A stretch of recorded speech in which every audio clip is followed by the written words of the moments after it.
que toda geração faz, e a gente vai fazer isso daqui a algum tempo, quando for um pouco mais velho também, dizer: ah, irmão, mas no meu tempo, sempre houve depravação entre os homens. Não, porque hoje em dia é tanta depravação, sempre houve.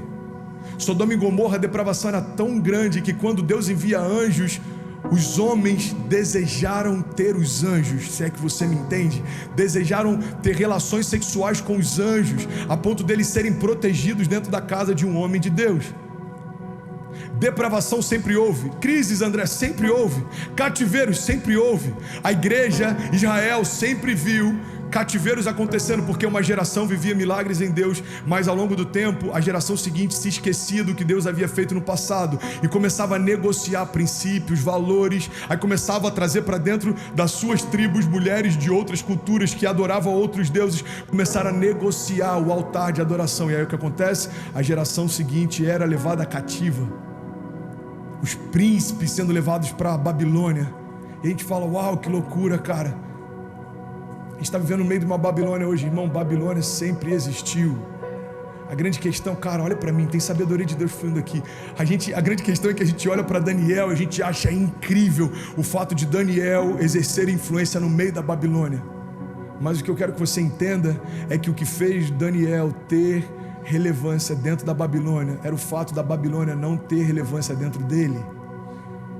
O jejum de Daniel nada mais foi do que ele deixando claro para ele e para todo o inferno: ei, os manjares não me compram, porque eu já fui comprado. Os manjares não me seduzem, porque eu já fui chamado. Ei, irmão, olha para mim. As crises não são pretexto para você desistir. Desculpa. Talvez você se convenceu disso, talvez você convenceu alguém disso. O momento não é o melhor, o cenário não é o melhor. E quando foi, e quando você precisou disso, irmão, qual é a glória de um Deus dos exércitos se ele não vencer batalhas no campo de batalha? Qual é a glória de um Deus de milagres se os milagres não se manifestarem em meio a impossibilidades? Ei, é incrível quando a gente vê Deus curando uma gripe, mas é sobrenatural quando a gente vê Deus expelindo um câncer. A gente precisa entender que alguns diagnósticos nada mais são do que uma forma de quantificar a dimensão do milagre que Deus está fazendo em você. Então não use a crise como pretexto para parar. Jesus não usou a cruz como pretexto para desistir de você. Cara, ele tinha todos os pretextos, todas as desculpas. Moisés era gago. Quem sou eu para entrar na presença de Faraó e militar pelo povo? Davi era baixinho e era tão franzino em relação aos seus irmãos, que eram fortes e belos, que nem cogitado foi para participar da reunião em que o rei seria ungido. José foi levado cativo. Ali parecia que os sonhos que Deus havia gerado nele foram abortados. O cativeiro durante anos foi a realidade de José. Ei, irmão, olha para mim. Noé olhou para uma floresta ao redor dele, e nos próximos 100 anos, nas próximas décadas, ele precisou transformar daquela floresta em matéria-prima para algo surreal que Deus havia chamado ele para construir. Você percebe? Moisés era ruim demais ao falar. Davi era improvável demais a ser chamado.